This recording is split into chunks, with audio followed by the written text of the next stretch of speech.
Bonjour à toutes et à tous, merci de nous rejoindre pour ce webinaire consacré au BTS Production Horticole.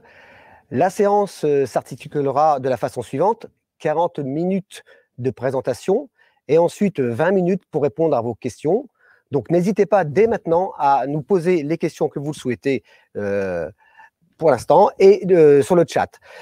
Pour parler du BTS Production Horticole, j'ai le plaisir d'être entouré de Bénédicte Grimont-Pré et Frédéric Pierreuse, tous deux responsables de la filière Production Horticole du BTS, et de Jean Bizimana, directeur de l'enseignement supérieur. Bonjour à tous. La production horticole n'est pas, comme beaucoup le pensent, uniquement la production de plantes fleuries. C'est, comme vous pouvez le voir sur cette photo, aussi le maraîchage, et nous le verrons, bien d'autres domaines. D'ailleurs, le ministère de l'Agriculture va changer probablement le nom en BTS du végétal et des agricultures émergentes pour montrer l'ensemble du domaine d'activité que la production horticole étudie. Merci Bénédicte, mais pour qui est destiné ce BTS? Ce BTS est destiné pour les passionnés des métiers de la terre, de ses produits. Vous pouvez remonter la diapo précédente, s'il vous plaît, parce que nous allons voir les mots-clés. En fait, en BTS Production Horticole, les mots-clés sont l'agroécologie, le développement durable, nous étudions la production, et les domaines d'activité vont, comme vous pouvez le voir, de la permaculture à l'agriculture urbaine. Merci Bénédicte. Frédéric, est-ce que tu peux nous dire quels sont les domaines dans lesquels vous formez vos étudiants? Oui, bonjour Damien. Alors notre formation BTS Production Horticole permet effectivement de former des professionnels dans différents domaines, dans les domaines de la conduite des cultures, en arboriculture fruitière, en culture maraîchère, en pépinière, en production de fleurs, en production de plantes aromatiques et médicinales, symbolisées par PPAM. Merci Frédéric. Quels sont les modules généraux communs à l'ensemble des BTS? Alors concernant les modules généraux qui sont communs à tous les BTS, on va retrouver à raison de 12 heures par semaine un module qui s'appelle le module M11, accompagnement aux projets personnels et professionnels. On y reviendra un petit peu plus tard après sur son organisation. L'organisation économique, sociale et juridique, qui correspond un petit peu à l'économie que vous aviez au lycée. Les techniques d'expression, de communication, d'animation et de documentation, un peu un français qui est adapté au monde horticole et professionnel.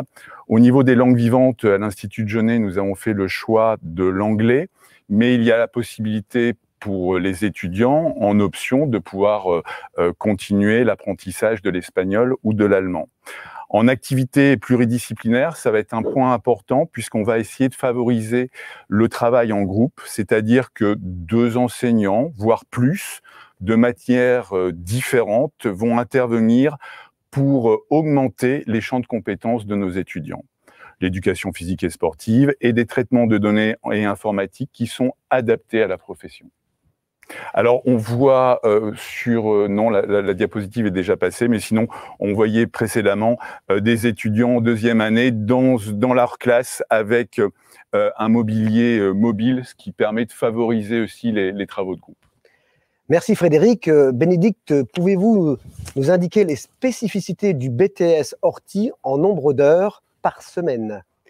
Oui, alors comme vous pouvez le constater, l'agronomie, la gestion sont des matières clés pour la production horticole, comme vous pouvez le constater sur le graphique.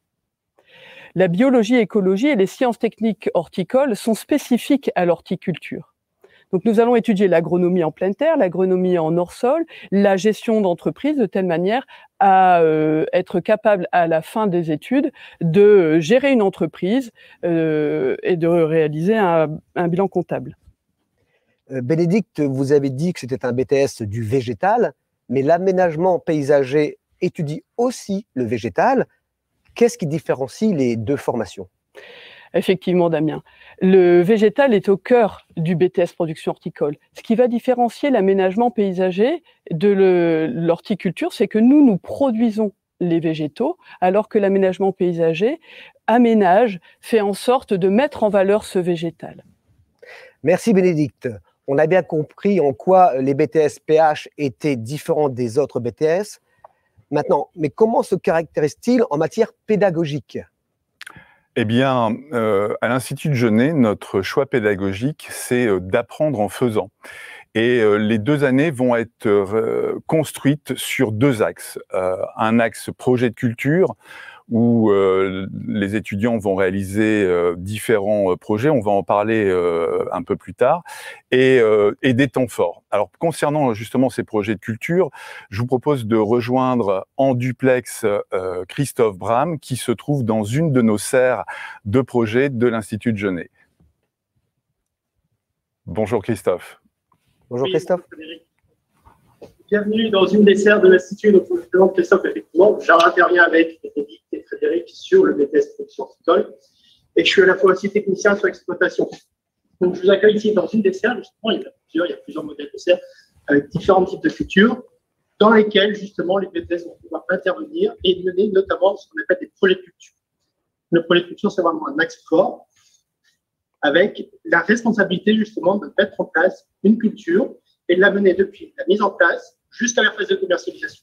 Dans la serre que vous avez autour de moi, la plupart des cultures que vous voyez avec beaucoup de diversité viennent justement des projets de culture menés par des BTS production horticole.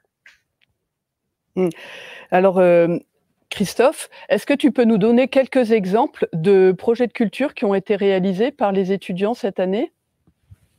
Alors, au niveau des différents projets, effectivement, là, par exemple, face à moi, j'ai des rosiers, qui sont des rosiers qui vont servir justement pour la sélection avec des partenaires extérieurs, donc pour créer de nouvelles variétés. On a une nouvelle variété qui a été créée justement et ça a remporté un franc succès.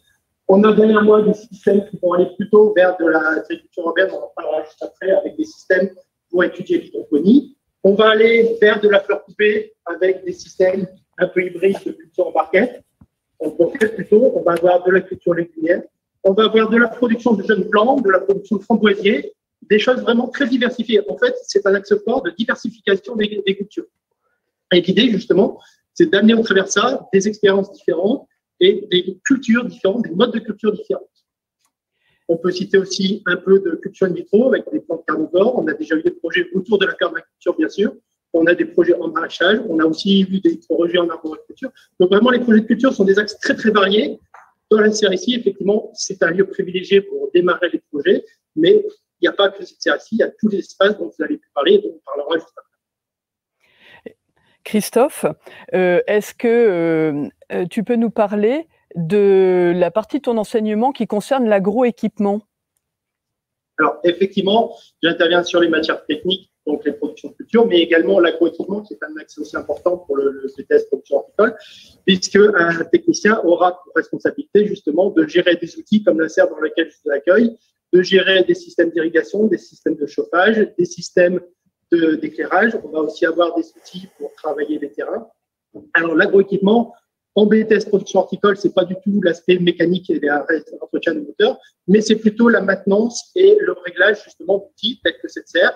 Savoir aussi, même si on parle des tracteurs, de quel outil on va se servir et effectivement d'être capable de dimensionner un système, par exemple, de système d'irrigation. Voici effectivement, l'irrigation, c'est vraiment un quotidien de BTS et il s'agit de savoir dimensionner le bon système avec la bonne taille, quel outil on va choisir et surtout assurer la maintenance de ces systèmes, puisqu'on est sur des outils qui coûtent relativement cher, avec des investissements importants, et les professionnels attendent la technicien qui soit capable d'intervenir et de maintenir et d'optimiser l'ensemble de ces outils. Ça veut dire, Christophe, qu'un étudiant qui aura fait les 2 années de BTS production horticole et qui aura suivi les cours de pratique et les cours théoriques sera capable de réparer une pompe doseuse ou un système d'irrigation ou de le mettre en place?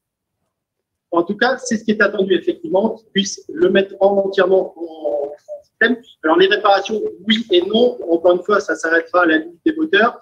Mais pour tout le reste des systèmes, les lampes, les systèmes de chauffage, les systèmes de régulation, la gestion climatique aussi, qui est un axe important de la gestion pour ceux qui sont en abri. En extérieur, il y aura quand même le réglage de certains outils. On peut aussi parler des chambres froides.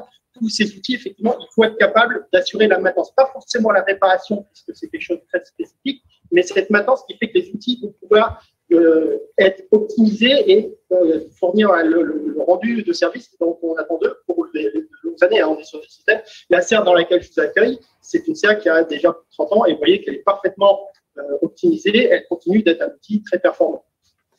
Donc là, ce que je vois devant toi, Christophe, c'est des cultures qui sont en hors-sol. Qu'est-ce que ça veut dire? Alors, effectivement, l'intégralité de la serre ici est en hors-sol. Ça veut dire qu'on est séparé du sol tel qu'on l'entend. Il n'y a pas de lien directement. Les fonds ne sont pas attachés. Et effectivement, c'est une gestion plus particulière puisqu'il n'y a pas la réserve qu'on a habituellement dans un sol et il va falloir gérer des questions comme la fertilisation ou même la gestion des ravageurs. Alors, on travaille, le mot a déjà été dit, on travaille beaucoup aussi sur des notions de développement durable. La serre dans laquelle je vous accueille, par exemple, n'a pas reçu une molécule d'origine de chimie de synthèse depuis à peu près 3 ans et demi. On est vraiment sur l'optimisation des systèmes biologiques, des systèmes alternatifs, et tout ça contribue justement à un système qui fait que les plantes se développent parfaitement, même s'il n'y a pas de contact avec le sol. Bien sûr, cet aspect hors sol concerne la serre ici. On a tous les aspects de culture de pleine terre, notamment avec la permaculture. Le lien est toujours entre les deux. On a même des systèmes complètement hybrides vers l'agriculture urbaine, justement, avec des systèmes qui sont carrément, là, c'est même plus du hors-sol, c'est-à-dire qu'on va cultiver les plantes sur des films d'eau, il n'y a même plus de substrat du tout. Et il s'agit là vraiment d'être très précis dans la gestion de ces différents aspects, dont, encore une fois, la fertilisation ou la gestion de la protection des plantes. Ça veut dire que dans cette serre, les étudiants expérimentent ce qu'on fait en agriculture urbaine, en fait. Ah oui, alors effectivement, on sait que c'est un axe de développement important et avec une demande de plus en plus forte, avec de nombreux postes qui vont être créés justement pour des BTS production horticole, on voit énormément de projets qui se mènent à travers le monde, mais aussi en France. Des villes comme Lille, des villes comme Roubaix, on a été énormément sollicités ces dernières années, preuve justement d'un engouement, pour avoir des étudiants qui maîtrisent justement ce nouveau système de production, qui sont des choses très spécifiques. Le système qui est juste derrière moi, ce sont justement des systèmes très légers qu'on va pouvoir implanter, par exemple, sur des toits d'immeubles ou même à l'intérieur de certains bâtiments avec des systèmes d'éclairage. Il s'agira aussi justement de maîtriser l'ensemble de cet éclairage artificiel. Et on est vraiment sur des outils que les étudiants doivent aujourd'hui maîtriser parce qu'il y a des opportunités très, très fortes justement de projets qui sont menés avec cette spécialisation qu'on a de plus en plus, qui est de vouloir produire localement et avoir une production vraiment la plus proche des consommateurs. Donc, effectivement, tous ces axes d'agriculture urbaine, ça va être à la fois de l'agriculture très classique avec des parcelles en pleine terre qu'on va amener au milieu des villes, mais c'est aussi toute cette forme de technologie qu'on va trouver. On va beaucoup parler d'agriculture verticale aussi, on va explorer la verticalité. On avait déjà entamé ici, elles sont plus là cette année, malheureusement, je ne peux pas vous le montrer, mais on avait déjà exploré notamment des colonnes de fraises pour faire de la culture en hauteur, pour vraiment optimiser la production par mètre carré. Il faut savoir que c'est vraiment une problématique importante, justement, d'être capable de produire beaucoup, mais sur des espaces de plus en plus réduits. Un grand merci, Christophe. Pardon, voilà. Excusez-nous, on a un peu pris par le temps. Un grand merci, Christophe, pour toutes ces explications. Bénédicte, est-ce que vous avez des précisions à apporter ? Oui, alors comme l'a dit Christophe, il nous a bien expliqué, et puis c'était vraiment très intéressant d'aller voir dans cet abri ce qui s'y passe et on voit toute la diversité des cultures. Ce qu'on peut rajouter, c'est que, comme on peut le voir sur cette photo, les étudiants travaillent en groupe et s'organisent dans ce travail. Le BTS a pour objet de devenir chef de culture, de devenir responsable d'exploitation. Et comme on peut le voir, effectivement, à un moment donné, les étudiants vont prendre l'habitude d'organiser le travail, d'avoir sous leur responsabilité d'autres étudiants ou des stagiaires, par exemple, de telle manière à prendre cette dimension qu'on attendra de vous en BTS, production horticole. À l'issue de ce BTS, vous devez avoir cette capacité d'organiser le travail et d'être responsable de l'organisation de travail pour d'autres. Bénédicte, y a-t-il d'autres supports pour les projets de culture à l'Institut de Genève ? Oui, effectivement, nous avons vu Christophe dans la serre. On voit ici un autre abri dans lequel on avait des étudiants qui sont en train de récolter des semences de laitue. Vous pouvez maintenant voir à l'écran la parcelle de permaculture qui accueille sur 800 mètres carrés des cultures qui vont faire à terme un jardin fruitier. On va maintenant voir Antoine Barzac qui enseigne cette partie sur la permaculture. Alors, on n'a pas pu prendre le son sur la parcelle parce que ces derniers jours, il y avait énormément de vent. On va le voir dans un autre support de culture, justement, et on le verra dans une autre serre qui est une serre en verre.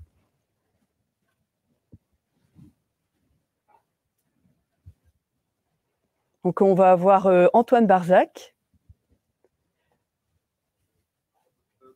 Permaculture, ce projet est né en septembre 2020 à l'Institut de Genève parce que l'Institut s'est rendu compte que c'était une agriculture qui était innovante et qui était en avenir. Aujourd'hui, on parle de plus en plus d'environnement, de protection de la nature. Eh bien, la permaculture, c'est vraiment ça. Ouais. Concrètement, les élèves, les étudiants, qu'est-ce qu'ils feront? Eh bien, ils vont d'abord étudier la parcelle. Ils vont ce qu'on appelle faire du design. Donc, ils vont choisir les plantes qui vont être implantées sur cette parcelle de permaculture. Ils vont pouvoir entretenir les plantes, récolter les fruits et les légumes qui y poussent et ensuite avoir une petite partie sur la commercialisation du produit. Plus d'être un support technique, cette parcelle de permaculture va être un support pédagogique pour différents enseignants qui interviendront de différentes manières sur cette parcelle, notamment faire des profils de sol, faire une étude écologique et agrosystème de la parcelle. Antoine, pour toutes ces informations. Frédéric, avez-vous des précisions à apporter sur les cultures légumières ? Oui, effectivement, Antoine nous a parlé de la parcelle permaculture, mais il faut savoir qu'à l'Institut de Genève, on bénéficie également de deux autres supports, en pleine terre, pleine air et en pleine terre sous abri, ce qui va nous permettre d'expérimenter différentes cultures en bio, en conventionnel raisonné, en permaculture, on vient de le dire, mais aussi en PPAM, ces productions de plantes aromatiques et médicinales. Alors, nous avons parlé des cultures légumières. Qu'en est-il du verger? Je vous invite à visionner une vidéo de Cyril. Fred, est-ce que vous pouvez nous en parler? Alors, on va écouter Cyril d'abord. Cyril, oui. Bonjour, moi c'est Cyril Feder, donc je travaille à l'atelier jus de pomme et au verger de l'Institut. On a 2,5 hectares de verger, 24 variétés de pommes, 7 variétés de poires. On accueille les BTS sur l'exploitation pour tout ce qui est plantation, renouvellement du verger, tout ce qui est taille et récolte. Voilà. Oui, Frédéric? Oui, alors effectivement, pour compléter cette vidéo de Cyril, il faut savoir que le verger, comme d'autres agrosystèmes, nous permet à apprendre à faire des diagnostics de culture avec les jeunes, justement en pluri, alors notamment avec Bénédicte, on va travailler sur ces différentes cultures. Alors merci à Cyril et merci à Frédéric. Bénédicte, quels sont les plus du BTS Production Horticole?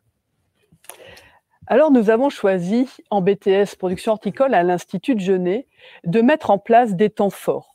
Ces temps forts, ce sont des moments où les étudiants, avec les enseignants, vont aller sur le terrain. Donc, on n'aura pas un fonctionnement habituel, aller en cours en mathématiques, en informatique, en français, en anglais, par exemple.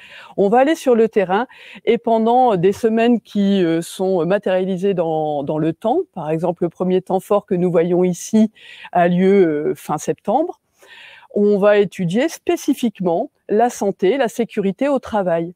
Donc on voit ici l'apprentissage d'utilisation des petits outils.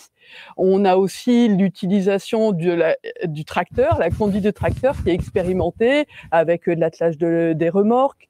On a une partie sur les bases du certifito, c'est-à-dire apprendre à utiliser un pulvérisateur, qu'on soit en bio ou en conventionnel. Il faut savoir traiter, savoir utiliser le matériel de manière correcte, comme l'a expliqué tout à l'heure Christophe, c'est lui qui s'occupe de cette partie-là. On va travailler sur les risques électriques, puisque on est souvent dans des situations où on a besoin de faire en sorte que les choses se passent bien.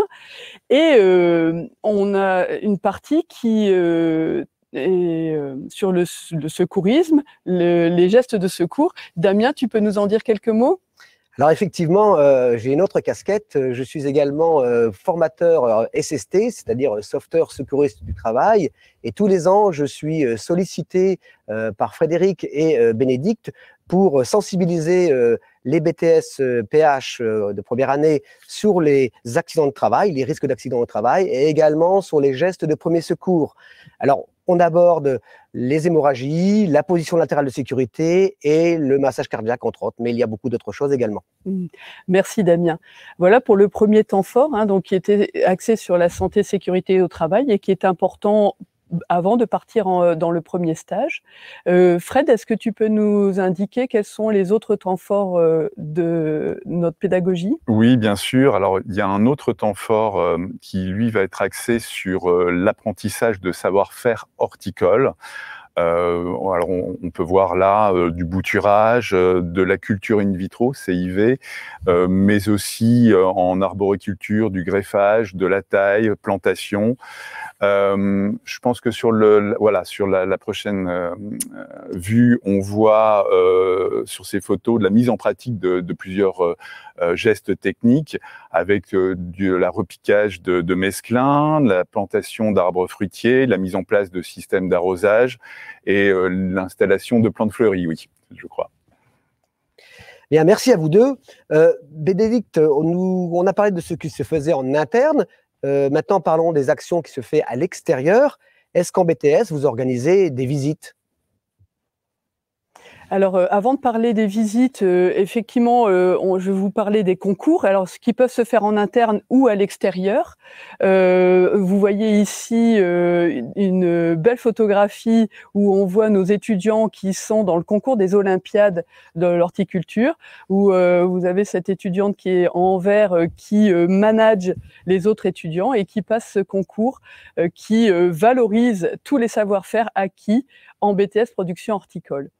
Alors, concernant les stages, maintenant, vous avez la possibilité de partir en stage sur 8 à 12 semaines. Il y avait encore un temps fort, effectivement, qu'on a oublié. Je te coupe, Bénédicte. Pardon. Je me permets de prendre la parole. Il y avait aussi, dans les différents temps forts qu'on a évoqués, il y en a un qui est axé sur la communication. Donc, c'est important de pouvoir bien s'entendre. Et effectivement, avec nos étudiants, on va travailler sur la création d'un portfolio via la création d'un blog qui va permettre aux jeunes de valoriser leurs compétences, d'apprendre à se mettre en valeur, de prendre aussi confiance en eux. On leur propose aussi de créer un profil LinkedIn qui va permettre aux jeunes et à nous-mêmes aussi de rester en contact avec eux une fois qu'ils seront dans la vie active, et puis aussi de favoriser le partage des offres d'emploi, puisqu'on a pas mal d'offres qui nous sont proposées par des anciens qui sont maintenant responsables de culture, et c'est aussi un moyen de l'offrir à nos jeunes étudiants qui viennent de sortir avec le diplôme. Voilà, excuse-moi pour cette interruption. Bénédicte, je reviens sur la question posée il y a quelques secondes. Effectivement, beaucoup de choses se passent en interne. Y a-t-il effectivement des actions qui se passent à l'extérieur de l'Institut de Genève ? Est-ce qu'en BTS, vous avez par exemple des visites organisées ? Oui, alors effectivement, ça fait partie d'autres temps forts, des visites de professionnels, comme on peut le voir ici, visite d'un pépiniériste en pleine terre en Belgique, Thomas Kahl. On a une autre visite qui est mise en valeur ici sur la production de fraises en hors-sol chez Arnaud l'Espagnol. On fait des visites de salon professionnels. On a en pépinière Grotte-Grone, le Cival à Angers, le Salon du Végétal à Angers ou IPM à Essen en Allemagne. Donc ce sont souvent des visites qui se font sur des semaines de voyage d'études. Et ces semaines de voyage d'études se font sur 4 jours ou 5 jours. On a la possibilité ainsi de non seulement faire des visites de salon, mais voir des professionnels dans d'autres territoires que ceux dans le Nord. Alors en moyenne, on a une visite par mois qui s'effectue sur les 2 années de formation. Merci Bénédicte pour ces informations. Parlez-nous des stages. J'imagine que les étudiants partent en stage. Pouvez-vous nous en dire quelques mots? Oui, alors le stage fait partie intégrante de la formation du BTS, production horticole bien sûr. 12 à 16 semaines sont réalisées, donc imaginez-vous, ça fait 3 à 4 mois de stage, dont 8 semaines sont à réaliser dans le stage principal, dans un stage de production, et vous choisirez en fonction de votre projet personnel et professionnel un domaine d'activité qui vous intéresse, la production maraîchère, la production en arboriculture fruitière, en pépinière, en plantes à parfum aromatique et médicinales, en plantes en pot fleuries, par exemple. On a toute une diversité de filières et en fonction de votre projet, vous irez dans ces lieux de stage. Donc ça sera le lieu de stage principal et des stages complémentaires vont vous être accessibles. Ils peuvent être réalisés en France ou à l'étranger. Et nous allons entendre maintenant Florence Cando qui va vous expliquer ces stages à l'étranger. Nous encourageons très vivement nos étudiants BTS à effectuer un stage à l'étranger d'1, 2 ou 3 mois dans les pays de l'Union européenne ou tout autre pays souhaité. USA, Canada, Cambodge, Afrique du Sud. Ces stages peuvent se dérouler dans des fermes, dans des centres de recherche, dans des coopératives agricoles, dans des sociétés d'aménagement paysager, dans des jardins, dans des pépinières, dans des serres, dans des fermes florales. En fait, dans tous les secteurs liés à la filière. Il est indispensable de faire un stage à l'étranger si les étudiants souhaitent poursuivre leurs études après le BTS. 3 types de bourses peuvent vous aider à financer ce stage. La bourse du Conseil régional, la bourse Mermoz, la bourse du ministère de l'Agriculture et la bourse Erasmus si les jeunes restent 2 mois sur place. Un grand merci Florence pour toutes ces explications qui ont effectivement été très claires. Frédéric, comment accompagnez-vous les étudiants au quotidien, en général? Alors, j'ai parlé tout à l'heure, j'ai évoqué ce module EMONS qui est un module d'accompagnement du projet professionnel et personnel. Et c'est dans ce cadre-là, sur les 2 années, que nous allons suivre nos jeunes, notamment par le biais d'entretiens individuels après chaque période de stage pour avoir un petit peu leur ressenti, en favorisant des rencontres avec les anciens, pour notamment le choix de ces stages, parce qu'ils vont pouvoir faire part de leur expérience et des points forts et les conseiller sur telle ou telle entreprise. On fait également des stages dating, d'ailleurs, pour favoriser ces échanges entre les premières et les 2e années. Ce module a pour but d'accompagner le jeune dans son projet professionnel, mais aussi personnel, c'est-à-dire c'est important qu'il prenne confiance en lui au cours de ces 2 années de formation. Et on va être amené, par exemple, à créer des ateliers pratiques comme des simulations d'entretien d'embauche qui vont permettre aux jeunes de se projeter, de se préparer à l'avenir lorsqu'il va rentrer dans la vie active. Merci Frédéric. Bénédicte, peut-on poursuivre ses études après un BTS production horticole? Alors, avant de répondre à cette question-là, je voudrais dire que l'accompagnement, vous serez accompagné également pour la préparation à l'examen, puisqu'on a des formatifs de DS qui ont lieu chaque semaine. Et le BTS, vous savez qu'il y a une partie qui est en contrôle continu, ce qu'on appelle les CCF, qui comptent pour 50% de l'examen, et les épreuves terminales, 50% de l'examen également. Et pendant donc ces 2 années, vous allez être accompagné pour vous préparer au mieux à cet examen, pour les écrits et pour les oraux. Maintenant, je vais répondre à ta question, Damien, concernant ce que vous allez faire après le BTS. Effectivement, c'est possible de poursuivre des études. Beaucoup de nos étudiants à peu près la moitié de nos étudiants poursuivent leurs études et font soit une licence professionnelle, donc un bac+3, dans différents domaines. Ils se spécialisent donc dans le domaine du végétal, dans la protection des végétaux, dans l'agronomie et dans la commercialisation. Certains d'entre vous allaient partir après le BTS dans des études plus longues pour faire une licence générale, un master qui peut être dans le domaine du commerce, par exemple, dans le domaine de la gestion, un autre exemple, ou faire une école d'ingénieur. Très bien, merci. Fred? Oui, alors ce qu'on peut dire, c'est que grâce à ces poursuites d'études ou directement après le BTS, selon le type de compétences qui vont être acquises par nos étudiants, eh bien, en termes d'insertion professionnelle, le jeune peut prétendre à différentes responsabilités. Alors, on les voit ici, ça peut être responsable de culture en maraîchage, pépinière, floriculture, arboriculture, technico-commercial en jardinerie, agrofourniture, conseiller horticole spécialisé, technicien d'expérimentation, producteur, mais aussi paysagiste d'intérieur, responsable de développement durable, producteur bio, prestataire événementiel, etc., etc., j'ai envie de dire. Très bien. Sur l'image suivante, on voit des étudiants acteurs de leur formation. Est-ce que tu peux nous en dire quelques mots, Frédéric? Oui, alors c'est important que nos étudiants prennent conscience du changement de posture qu'ils vont avoir en arrivant à l'Institut de Genève et en étant étudiants.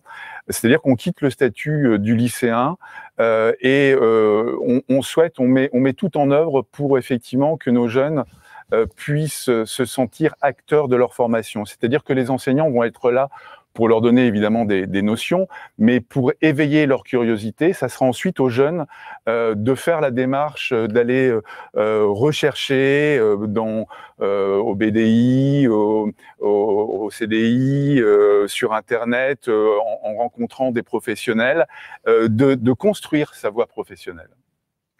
Merci Frédéric pour toutes ces précisions. Jean, je vous laisse conclure. Merci Damien. Alors, vous l'avez compris, ce BTS ici permet aux étudiants d'apprendre en faisant. On l'a dit tout à l'heure, effectivement, et comme disent les anglo-saxons, learning by doing. C'est un BTS qui aborde le végétal dans toute sa diversité et qui permet d'apporter une réponse à des questions sociétales, notamment celles qui sont liées à une alimentation saine et au bien-être. On a parlé tout à l'heure de plantes médicinales, de plantes aromatiques, etc. C'est un BTS qui a 50 ans. La première promotion est sortie en 73, c'est-à-dire qu'elle est rentrée en 71 en formation. Donc c'est un BTS dans lequel nous avons de l'expérience, nous avons un réseau, et nous avons aussi une équipe, vous l'avez vu, qui est passionnée, qui est passionnante et qui permet d'accompagner chacun vers son projet personnel et professionnel. Très bien, un grand merci Jean. Merci également à Bénédicte et à Frédéric pour leur intervention. Je vous invite maintenant à passer aux questions. Alors, avons-nous des questions concernant le BTS production horticole? Alors, j'en ai effectivement quelques-unes. J'ai entendu parler des projets PIC. Est-ce possible d'avoir plus d'informations à ce sujet? Alors, projet PIC, peut-être expliquer ce que veut dire PIC? Je vais me permettre de répondre, Damien. Oui. Le projet PIC est pas spécifique au BTS production horticole. L'ensemble des BTS agricoles ont accès à ces projets qui se font dans le cadre du cours de TCAD, donc de technique de communication, ce qu'on peut appeler le français dans les matières qu'on a au bac. Les étudiants par petits groupes se prennent en charge, on va dire, prennent en charge un projet et mettre en place tout de A à Z, on peut dire, en termes de projet. Contacter des acteurs locaux, aller proposer, par exemple, de mettre en place une action pédagogique dans une école. Je pense à certains étudiants qui avaient choisi d'aller dans une école maternelle, expliquer ce qu'était le semis, la croissance de la plante jusqu'à la récolte. Et ils avaient mené une petite action pédagogique comme ça. Ils l'ont fait ensemble et ils sont évalués là-dessus, bien sûr, en CCF, sur leur capacité à communiquer, à être organisés pour que ça se passe au mieux. Alors, une autre question d'Émilie, faut-il être fils ou fille d'horticulteur pour entrer en BTS horticole? Frédéric, peut-être? Non, pas du tout, absolument pas. Pour entrer en BTS production horticole, il faut être un passionné, il faut être motivé, il faut avoir envie effectivement d'aller vers ces métiers. Alors ça peut être effectivement un plus lorsqu'on connaît, lorsqu'on est issu de ce milieu, mais c'est absolument pas une nécessité et on a beaucoup d'étudiants qui s'en sortent très bien alors qu'ils n'avaient pas de famille issue du milieu. Très bien, merci Frédéric. Stanislas qui nous pose la question suivante. Quelles sont les conditions d'admission? Alors, les conditions d'admission, elles se font par le biais de Parcoursup, donc essentiellement par ce biais-là. Il n'y a pas de dossier, il n'y a pas d'entretien, mais par contre, on est toujours à la disposition pour faire visiter nos exploitations, répondre aux questionnements des jeunes. Alors évidemment, cette année, c'est un petit peu particulier, mais on fait notre mieux. Voilà. D'accord. J'ai une question de Christophe. Avez-vous les chiffres du taux d'emploi à l'issue du cursus? Oui, alors je peux vous répondre en 2 temps. La première chose, c'est que, comme je vous ai dit tout à l'heure, à l'issue du BTS, la moitié de nos étudiants continuent pour des études supérieures, bac plus 3, bac plus 4 ou 5. Donc, on a un retour de ces étudiants-là, donc après leurs études, où on est quasiment à 100% d'embauche. Ceux qui arrêtent après le BTS, en général, ce sont des étudiants qui se sont tellement plu dans leur stage, qui continuent à travailler dans l'entreprise dans lesquelles ils ont été en stage. Alors, il faut savoir une chose, c'est qu'il ne faut pas se restreindre à chercher un emploi juste à côté de chez soi. En horticulture, maraîchage, pépinière, en arboriculture, il y a du travail. Partout en France, il y a du travail. Si on est prêt à aller un peu plus loin chercher du travail, vous êtes sûr de trouver du travail. Absolument certain. Si vous cherchez à côté de chez vous, ça risque d'être un peu plus long. Merci Bénédicte. Une question de Perrine. Je voudrais me spécialiser dans le bio. Est-ce possible? Oui, c'est une bonne question, Perrine. Bien sûr, comme vous l'avez vu, pendant les 2 années de formation, vous allez étudier tout ce qui concerne la production. Absolument tout. Donc tous les domaines, on va étudier les démarches qu'on a en agriculture biologique notamment. On va bien sûr voir ce qui se passe en conventionnel, mais le bio, pour nous, c'est surtout le maraîchage ou les plantes à parfum aromatiques et médicinales. On n'a comme pas le choix en horticulture de faire du bio parce qu'on est sur des petites surfaces. On ne peut pas tolérer d'avoir des traitements successifs d'une saison à l'autre avec du chimique parce qu'on détruit les sols. Donc, finalement, en BTS production horticole, pour les filières maraîchage et plantes à parfum aromatiques et médicinales condimentaires, on n'a quasiment pas le choix, on fait du bio. Très bien, merci Bénédicte. J'ai une question d'Émilie. Le stage à l'étranger est-il obligatoire? Alors non, il n'est pas obligatoire ce stage à l'étranger. On a fait le choix qu'il ne soit pas obligatoire. Mais comme disait Florence, pour ceux d'entre eux qui souhaitent faire des études supérieures, il est fortement conseillé et pour certaines formations, il est nécessaire.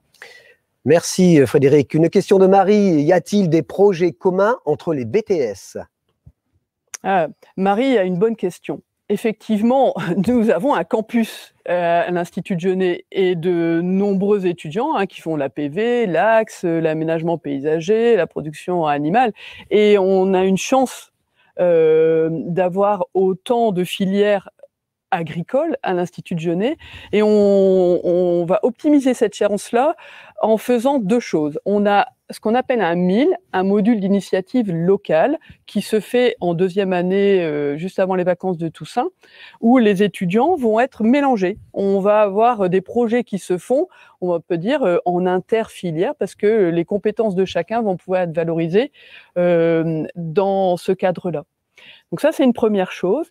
Et on a mis en place récemment une semaine bloquée pendant lesquelles les étudiants vont réaliser un projet, et ce projet va être en fonction de ce qu'ils ont envie de faire, un projet personnel qui est en lien avec leur projet personnel et en lien avec une demande d'un acteur du territoire. Et là, les étudiants sont mixés, puisqu'on aura des étudiants en production horticole avec des étudiants qui sont en axe ou en aménagement paysager, pour répondre à cette demande de cet acteur local. Merci Bénédicte. Une autre question de Kathleen cette fois-ci. Que se passe-t-il si on ne trouve pas de stage ?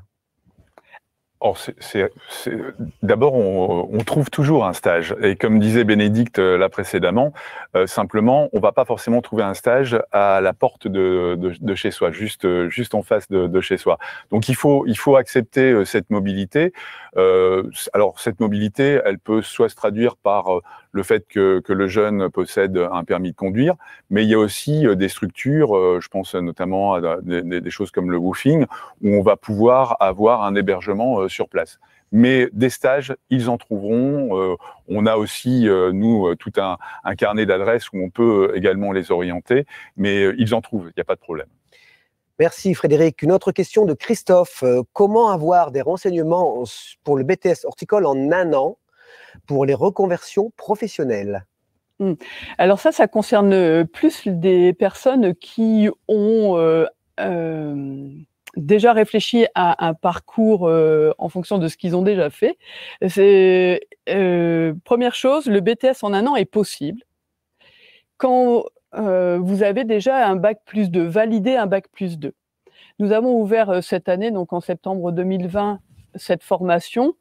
Les personnes en reconversion, les étudiants en réorientation qui possèdent déjà un bac+2 vont réaliser cette formation uniquement en étudiant les modules techniques. Donc ça se fait sur 1 an, de septembre à juin. Donc puisqu'ils ont déjà un bac+2, tous les modules généraux ont déjà été validés. Et il n'y a pas à les revalider dans le BTS production horticole. Donc ça veut dire que ça peut être un complément de formation.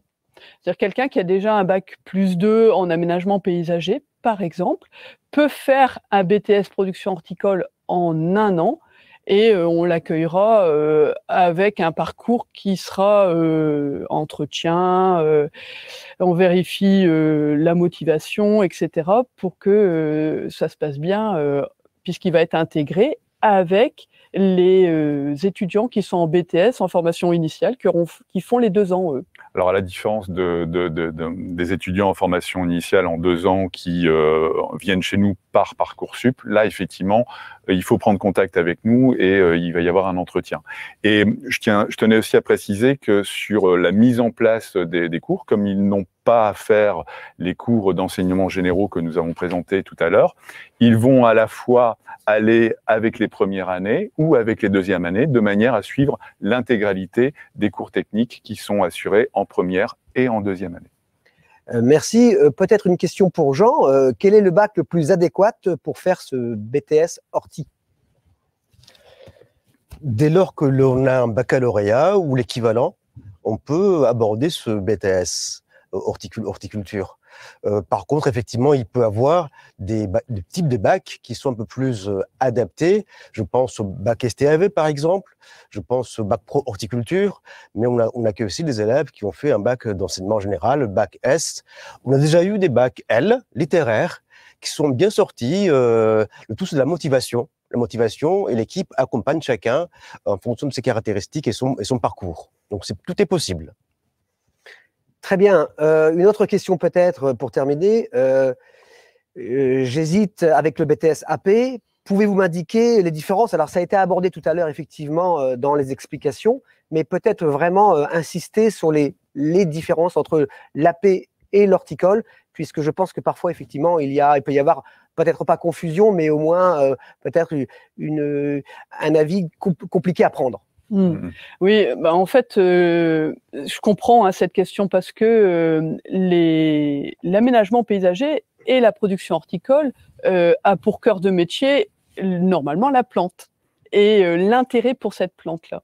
Je dis normalement parce que autant en production horticole, on produit le végétal et c'est vraiment notre cœur de métier. En aménagement paysager, il y a le végétal, mais pas que. Et vous allez étudier tout ce qui est aménagement. Donc il y a tout ce qui est minéral, la mise en place de pavés, la mise en place d'un végétal dans un, on va dire, décor qui peut être aussi minéral. Donc en aménagement paysager, vous faites les deux. On a l'habitude de dire qu'en aménagement paysager, c'est comme du travaux public, mais sur une plus petite échelle. Où bien sûr le végétal a sa place, mais le minéral là aussi. Alors qu'en production horticole, on produit les plantes. Par exemple, un pépiniériste va produire les plantes fleuries, les plantes qu'on va retrouver sur les ronds-points, les plantes qu'on va retrouver dans les jardins, dans les parcs et jardins, dans les villes. Donc notre code de métier, nous, c'est le végétal. Très bien, merci. Peut-être une dernière question, question de Florent. Que voit-on en pépinière avec ce BTS? Oui. Allez-y, j'aurai un complément à apporter après, mais allez-y. D'accord. Alors moi, je vais répondre à Florent, si tu veux bien. Oui, vas-y. Ouais. En pépinière. Alors la pépinière, comme je viens de le dire, ce sont c'est la production de plantes qui est pas des petites plantes, c'est pas les petites plantes fleuries qu'on aura en pot. Ce sont les grandes plantes qu'on va installer, comme je vous disais, dans des parcs par exemple. Ces plantes sont produites en pleine terre et aussi en hors-sol, et ce sont souvent des grands sujets. Donc, alors, pour répondre à toi, Florent, la pépinière, c'est spécifique. On va étudier en production horticole l'agronomie, la gestion du climat, tout ce qui va permettre de comprendre comment on va conduire cette plante et comment on va ensuite la commercialiser. Mais si toi, tu veux faire de la production en pépinière, ce qui sera important, c'est que tu choisisses un lieu de stage qui correspond à ce que tu veux faire. C'est-à-dire choisir au moins en stage principal une pépinière qui ne fait que ça, et pourquoi pas en stage complémentaire des pépinières qui font éventuellement aussi de l'aménagement. Ainsi, tu pourras voir les deux on va dire, moyen pour un pépiniériste de valoriser le végétal. Donc, et je parle à toi, Florent, qui choisit la pépinière, mais pour ceux qui font du maraîchage, c'est pareil. Vous choisirez un lieu où vous avez de la production en maraîchage bio parce que vous êtes intéressé par ça, et qui fait de la vente directe, par exemple. Mais vous pourrez aussi choisir un lieu de stage qui fait de la vente de production en bio et qui vend en une coopérative. Et vous pourrez ainsi avoir d'abord un carnet d'adresses qui sera plus important, un réseau plus important. Fred en parlait dans tout ce qui est temps fort communication. Pour nous, c'est important de vous aider à étoffer ce réseau pour ensuite trouver un travail qui correspond à ce que vous voulez faire. Mais ça permet aussi d'avoir toute cette dimension de connaissance de tout ce qui est fait en horticulture, en maraîchage, en pépinière, et en arboriculture. Merci Bénédicte. Peut-être, Jean, une précision? Je voudrais revenir sur 2 ou 3 points. Le premier point, c'est sur les stages à l'étranger. On a vu tout à l'heure Florence Cando nous expliquer les différents types de bourses que l'on peut avoir, les différents pays où on peut réaliser des stages. Je voudrais dire aussi que nous avons des correspondants à l'étranger, notamment en Irlande, aux Pays-Bas, à Malte et au Danemark, qui vont accueillir nos étudiants, qui vont les assister en cas de problème. Donc, nous faisons tout pour que les étudiants puissent aller à l'étranger pour s'enrichir en autonomie, devenir acteurs, mais aussi acquérir une autre expérience. Le premier point. Deuxième point sur lequel je voudrais revenir, c'est sur Parcoursup. Effectivement, les bacheliers ont eu pas mal d'explications sur la façon de s'inscrire par Parcoursup. Les inscriptions se sont terminées hier soir, le 11, mais nous accueillons en première année de BTS en PH, mais aussi dans le BTS, des élèves qui sont en première année à l'université ou à l'école d'ingénieurs, qui, eux, auront raté finalement cette première étape de Parcoursup. Il y aura au mois de juin une procédure complémentaire pour permettre à ces étudiants de s'inscrire à nouveau. Donc un élève qui passe ses examens au mois de mai-juin, qui ne les réussit pas, qui veut se réorienter, il aura l'opportunité de le faire au mois de juin et même en septembre. Donc il est toujours temps, finalement, de se réinscrire dans nos formations. Et un dernier point peut-être, c'est sur le jeudi après-midi, les ateliers du jeudi. La formation obligatoire, vous l'avez bien décrite, mais nous permettons aussi à nos étudiants de faire d'autres types d'activités, notamment le jeudi après-midi. C'est la soudure, on n'en a pas parlé ici, les élèves peuvent apprendre à souder. Tu l'as dit Damien, ils peuvent faire secourir sauveteur du travail, SST. Ils peuvent également faire des activités sportives, au moins 2 heures par semaine, tous en même temps. Ils sont tous libérés en même temps pour s'adonner à des activités sportives individuelles ou collectives. Voilà. Merci Jean. Alors visiblement, le BTS Production Horticole déchaîne les passions. Nous avons énormément de questions. On va peut-être s'arrêter là. Une dernière peut-être, de Léa. Si je postule pour le BTS AP, peut-on intégrer le BTS Horticole en 1 an par la suite? Eh bien oui, tout à fait, Léa. En fait, à partir du moment où tu auras un bac+2, tu peux tout à fait avoir un complément dans ton curriculum vitae qui est réalisé en faisant le BTS Production Horticole en 1 an. Et je pense que Fred, tu avais quelque chose à ajouter concernant les voyages d'études? Oui, alors effectivement, on n'en a pas parlé, excepté durant cette année scolaire où effectivement les voyages d'études ont été supprimés pour les raisons qu'on connaît, sanitaires. Mais sinon, on est amené effectivement à réaliser 2 types de voyages. Un voyage d'études dans des grands berceaux de l'horticulture. Alors ça peut être soit à l'étranger, en Hollande ou en Belgique, mais aussi ça peut être du côté d'Angers, de Nantes. Ça c'est pour rencontrer des acteurs de l'horticulture au sens large du terme et rencontrer des professionnels. Donc ce sont des voyages qui sont organisés avec l'ensemble de la promotion, c'est-à-dire aussi bien les premières années que les deuxièmes années, ce qui permet aussi d'apprendre à se connaître, de permettre d'échanger entre... Il y a véritablement une notion d'équipe, de famille en production horticole, et on y tient beaucoup, ne serait-ce que par la proximité d'ailleurs des 2 classes. Les PH1, c'est-à-dire les premières années, et les PH2, deuxième année, sont côte à côte avec une porte qui est souvent grande ouverte, et puis ils font des travaux ensemble, on les met aussi en situation ensemble, puisque les deuxièmes années vont venir les aider.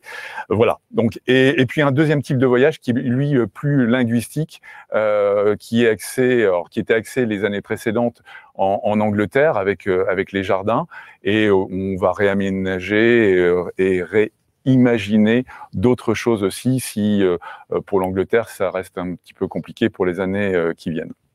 Bien, merci à Bénédicte, merci à Frédéric, merci à Jean. Il ne me reste plus qu'à vous remercier pour votre attention, votre participation à cette présentation du BTS Production Horticole. Tous les détails des modules, les stages sont consultables sur notre site institutdegenais.fr. À noter également que nous aurons 2 webinaires aujourd'hui concernant la vie au campus, l'un à 11h30 et l'autre en fin d'après-midi. N'hésitez pas à nous rejoindre également. À très bientôt. Merci. Merci. Merci.